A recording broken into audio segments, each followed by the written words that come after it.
what's going on? It's Stokely from Sauce on Delay, man. Man, you know, funny enough, if you keep scratching at things, well, kind of information and knowledge and understanding and just trying to gain information and understanding about health and stuff like that, we're just circling around the same things. Get good sleep, get sunlight, manage stress,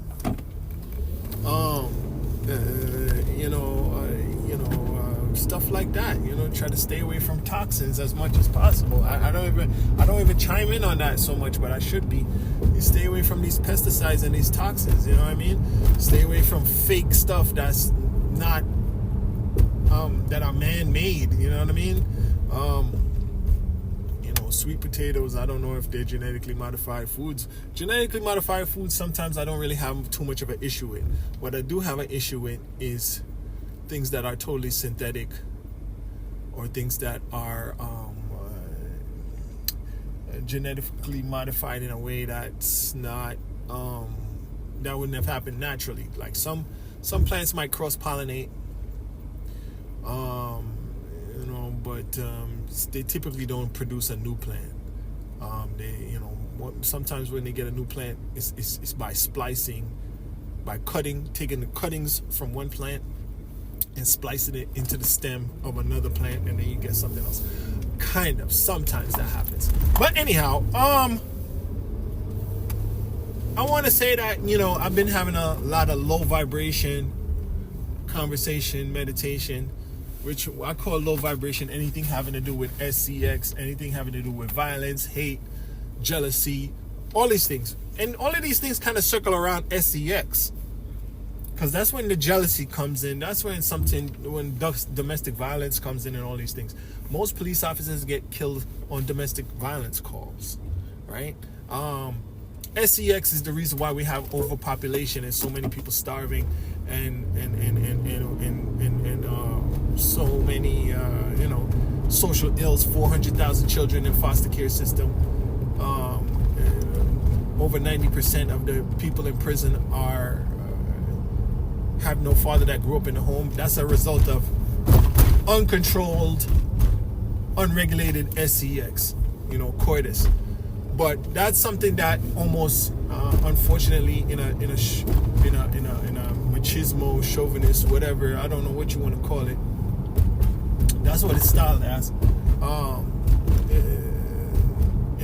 Type of mindset that I kind of grew up in the sense that kind of defines me. So when I experienced erectile dysfunction, I kind of lost definition and I lost identity. So people find that I don't know. If it depends on whatever your circle of influence uses as a value system. Again, when I was in Chicago, in the circle of their value system, it's about being the best gangster that you could be. In the circle of Bill Gates, friendships and his buddies, and Steve Wozniak and Steve Jobs and all these guys, in their circle, the best programmer, the best developer was the great guy. So that's what they became, that's what they focused on, and that worked out for them. You know what I mean? So I think, if you're in the right circle, it's very important the people who you're influenced by and the people who you're around and the people who you have respect for and the people who you admire. Those are going to define sometimes the morals that you uphold, you know what I mean? And, we can see that when kids, sometimes they go off to college and now they get influenced by different things. They get exposed to other things that were outside of what their parents exposed them to. Now they're influenced by a different culture. Anyhow, going back to low vibration, let's start at the beginning. So Sauce on Delay, I started Sauce on Delay because I felt like I was losing my hair. I saw a lot of my buddies losing their hair. And I said, you know what, I'm going to develop a cure for hair loss. Well, I ultimately did not find a cure for hair loss because it's much more complicated than that. It's internal and external. Now, there's already effective products out there. Finasteride, dutasteride, minoxidil. Those things kind of work. They have, they have side effects, and some of them require lifelong use. In the case of finasteride, it can cause chemical castration. It can cause suicidal ideation. It can cause other side effects. in the case of minoxidil works as long as you use it. But for the best, in my opinion, for the best results, you got to change your whole lifestyle regarding what you're going to eat and stuff like that. Now, the whole ultimate minoxidil and dutasteride, finasteride, what they ultimately target is DHT, and so that's a hormone. So that we understand that male hair loss is called androgenic alopecia. Male hormones are called androgens, from my understanding.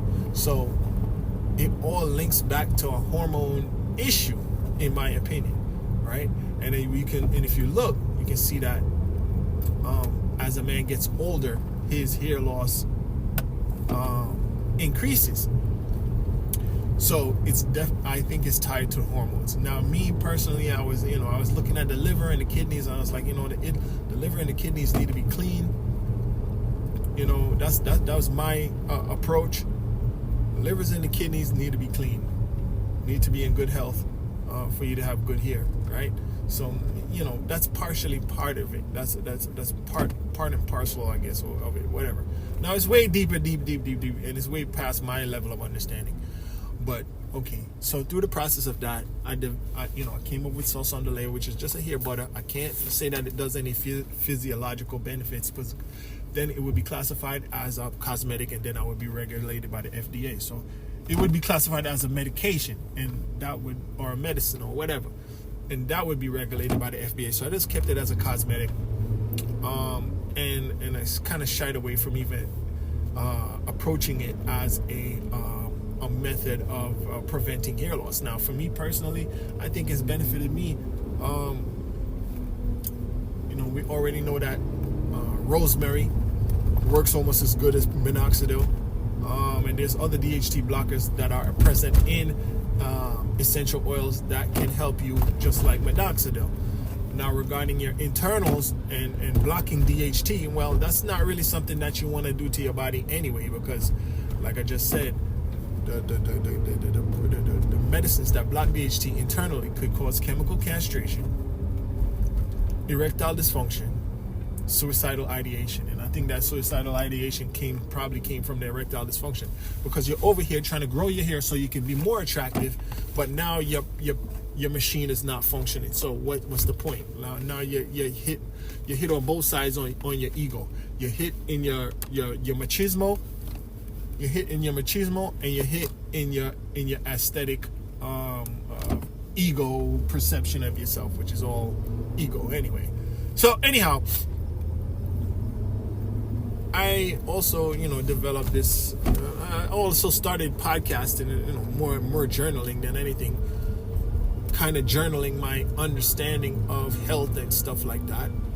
Not saying that I'm the most healthy person or practice any real discipline regarding my own health, but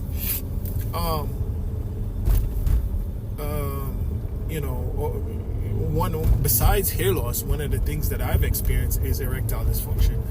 I had attributed it to spiritual issues, where it's like a spiritual blockage, where maybe the universe, the Almighty didn't want me to engage with this person, so as a result, yada yada yada. Because physically, I felt like I was in good health, but I didn't factor in the fact that I used to eat. I used to eat all kind of garbage. I ate garbage. I wasn't getting sunlight, probably. I wasn't taking care of myself, and maybe I'm not as healthy as I may appear. I may be thin, but I'm not healthy. You can be thin and be unhealthy, apparently. So I started exercising, and that didn't really have a significant effect. That didn't really help me, and eventually, whatever the issue was went away. One thing I did stop doing was stop eating veggie burgers veggie patties from Subway.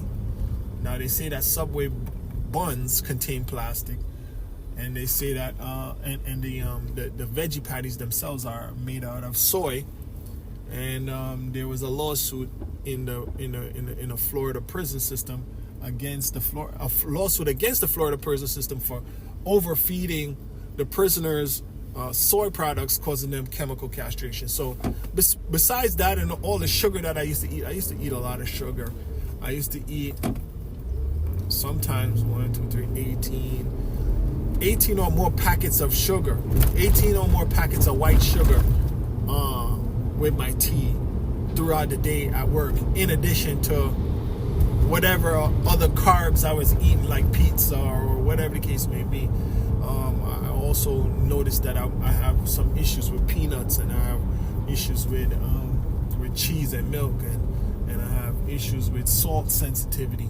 So, I just started paying attention over time. But, I think after a while, some of these effects were somewhat irreversible. Now, recently, I developed blurry vision, especially later on in the day, blurry vision. So, anyhow, I just encountered, there's a word that I always hear, or a body part I always hear about, called the pituitary gland, right? And I haven't been, I didn't know what it meant. So yesterday I said, what is the pituitary? I looked into the internet and I said, what is the pituitary gland, right? So the pituitary gland, people call it the master gland. All right, so a few weeks ago I was talking about erectile dysfunction and female sexual dysfunction, and how that's connected to the kidneys, the brain stem, stress, sleep,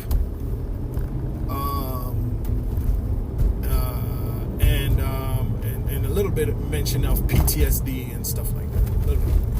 So, you got to talk to a professional if you want to really, or listen to some professionals talk about it. So, the other day, somebody, I heard something or somewhere talking about pituitary gland. Now, pituitary gland, they talk about it with another gland called the, I forgot what it's called. Might be hippocampus, might be thalamus, hypothalamus, or something like that. I don't know what the heck it's called. But let's keep it down to the pituitary gland, because that's all I remember right now. So pituitary gland, it's inside of a little, I don't know, it's like a little, it's in its own little cocoon kind of in your head, right, like in the center of your brain area, like the lowest part of your, I don't know, it's like between the brain stem and the upper part of your brain. And you know what, let me segue again. A few months ago, I was talking about more cerebral things. I was talking about more upper brain conversations, like magnetism, magnetic fields, EMF, crystals, thought patterns, positive mindset. That was in the summertime. In the summertime, that's what I wanted to talk about. Recently, coming closer to the winter, I'm talking about more what I would call limbic brain, low vibration things like SEX, right? Which is something I find to be very destructive to humanity, and I can understand why religion so much regulates SEX, because it's something that can, it's basically a drug that can destroy you, and it can put you in a bad place. So,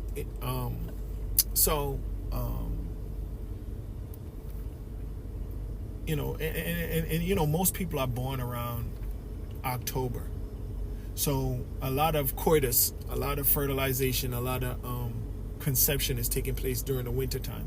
So, and most of the mentally ill people are born around February. Those are not two related things, but most of the mentally ill and most people in prison are born around February, March, April. Most of the people in prison are born around February, March, April. So that means that they were conceived around the summertime. They were conceived around maybe, let's see, 7 from 12 is 5, around May. They were conceived around the springtime. And I was conceived around the wintertime, like around January, January, February, I was conceived around that time. Not saying that, whatever. Not saying that I'm a law-abiding 9-to-5 worker. I'm not saying that I'm totally sane or totally whatever. I'm segueing too much. Going back to the pineal gland now. So, pineal gland regulates the hormones. It works together with the thyroid. It works together with a whole bunch of stuff. You know what I mean? It regulates homeostasis. It's controlling. That's why they call it the master gland, because it's controlling everything, and it's one of the smallest little segments of the brain. It controls everything. They call it the master gland. Wow.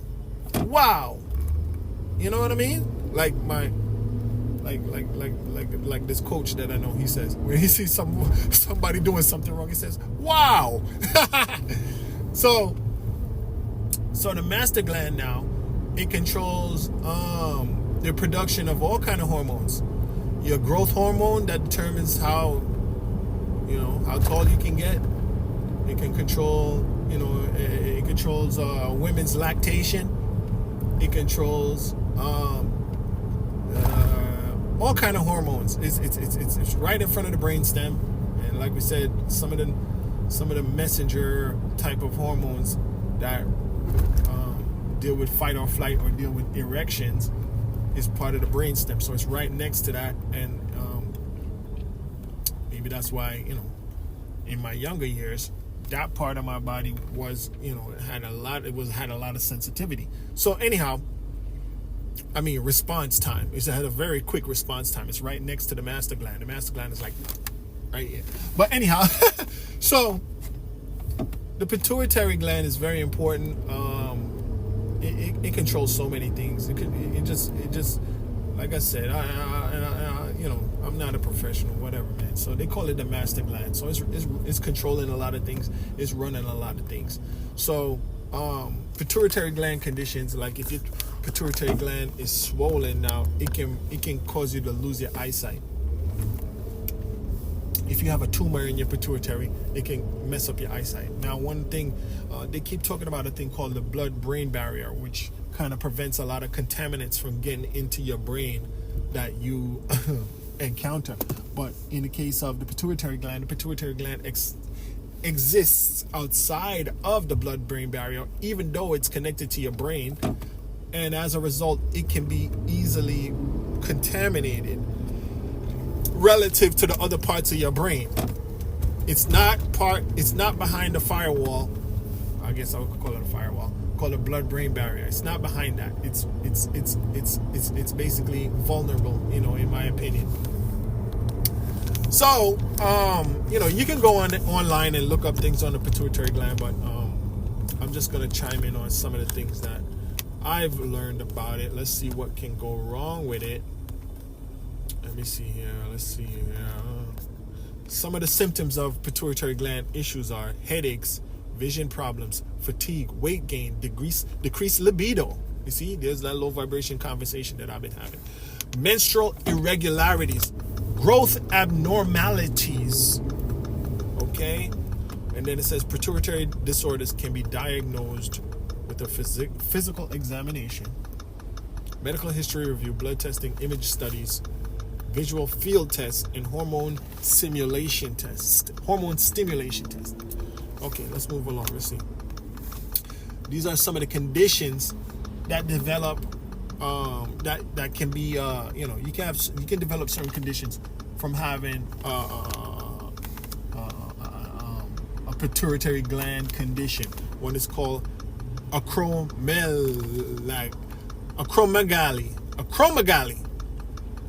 It says caused by too much growth hormone. This condition can lead to enlarged hands and feet. And I was listening to another video. It says you can also give your enlarged nose. I hope this lady doesn't hit my car. Y'all just give me a second, because I'm about to make a turn right here, and it's a left turn. And left turns are one of the most dangerous turns to make. Another conditions, Cushing's syndrome. This is something that I spoke about at one point. Cushing's syndrome, caused by too much ACTH and cortisol. This condition can lead to weight gain, especially in the abdomen and trunk.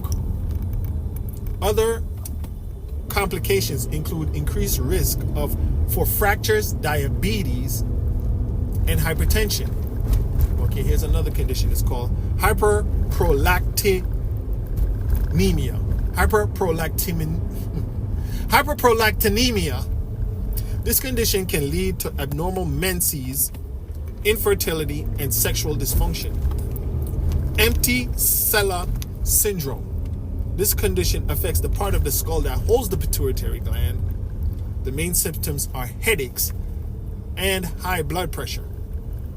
Prolactinoma, a benign tumor that produces too much prolactin. This condition can lead to amenorrhea, galactorrhea, hypogonadism, gynecomastia, and erectile dysfunction in males. Gynecomastia is when men have breasts. Okay. I think I took a screenshot. Okay, it can lead to also tumors, right? It can lead to tumors. Okay, let me see. Is that what it is? Let me see. Oh, okay. All right, so those are the conditions. Prolactinoma is the last condition. But what causes those things? What are the things afflicting the pituitary gland that result in those conditions? Tumors on or near the pituitary gland can press on it, damaging the tissue and disrupting its ability to produce hormones. Surgery or radiation. These are the things that can mess up your pituitary. These are the things that can mess up your pituitary gland. Tumors, surgery or radiation. Brain surgery or radiation therapy can damage the pituitary gland. Injury. A brain injury such as from a fall or vehicle accident can damage the pituitary gland. Infections in or around the brain, like meningitis, can damage the pituitary gland. Medications. Some medications, such as high-dose steroids, narcotics, and certain cancer drugs, can harm the pituitary gland. Bleeding in or near the pituitary gland, such as from a stroke or hemorrhage, can damage it. Okay, here, another thing that can affect it. Medications. Some medications, such as high-dose steroids, narcotics. Did I say that already? I did say that already. Genetics. Okay, let's skip. Genetics. A gene mutation can cause gland dysfunction. Inherited disorders like multiple endocrine neoplasia type 1, MEN1, and familial isolated pituitary adenoma can increase the risk of developing pituitary disorder. Nutrition, eating disorders, extreme weight loss, and consuming unhealthy fats, refined carbohydrates, and sugary foods can harm the pituitary gland. This is the big one. This is not the big one, but this is very big. This is showing out nutrition now, right? Eating disorders, extreme weight loss, and consuming unhealthy fats, that's like omega-6s, refined carbohydrates, and sugary foods, sugar, can harm the pituitary gland. So that's maybe where my issue with my eye is going on. I'm having too much sugar. It's could be damaging my pituitary gland. I was eating a lot of carbs back in the days. So let's talk about what can help heal the pituitary gland or optimize it, right? And that is polyphenols, omega-3, vitamin C, B1, and B12. Supposedly vitamin D, iodine, magnesium, and supposedly calcium. But I'm not crazy about getting into calcium because they cause gallstones and you don't want to mess up your kidneys. So I wouldn't go crazy over getting any extra calcium. But magnesium, iodine, vitamin D,